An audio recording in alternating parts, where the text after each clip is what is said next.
నేను మీ సునీల్ కుమార్ గాజుల. నిజంగా ఈ రోజులలో ఎవరిని కదిలించినా కానీ, ఓ వస్తువు గురించో, వ్యక్తి గురించో, సమాజం గురించో, సంఘం గురించో, బంధువుల గురించో, బంధాల గురించో ద్వేషాన్ని మాత్రమే తెలియజేసే ప్రయత్నం చేస్తూ ఉన్నారు. ద్వేషిస్తూ ఉన్నారు వాస్తవానికి. ఎప్పుడైతే ఒక మనిషి దేనినైనా ద్వేషిస్తూ ఉన్నాడో, ఆ ద్వేషించే మనిషి దేహంలో ఆరోగ్యం అనేది ఉండదు అంట వాస్తవానికి. ఎందుకు అనంటే ఏది కరెక్ట్ కాదు, ఏది శాశ్వతం కాదు అని తెలుసుకున్న మనిషి సిట్యుయేషన్‌కి అనుగుణంగా, సందర్భానికి అనుగుణంగా, పనికి అనుగుణంగా మనిషి మారుతూ ఉన్నప్పుడు ఎందుకు ఓర్చుకోలేకపోతున్నాడు? దానిపైన ఎందుకు ద్వేషాన్ని పెంపొందించుకుంటున్నాడో ఒక్కసారి అర్థం చేసుకునే ప్రయత్నం చేయాలి. ఎందుకు అనంటే ఎప్పుడూ కూడా నువ్వు ద్వేషించే గుణాన్ని నీ మనసులో ఉంచుకుంటే అది చిన్న విషముగా నీ మనసులోకి వచ్చేసి నీ దేహాన్ని మొత్తాన్ని ఇబ్బంది పెట్టడానికి ఆస్కారం ఏర్పడుతూ ఉంటుంది.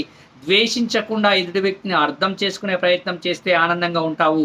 ఆలోచించు మిత్రమా.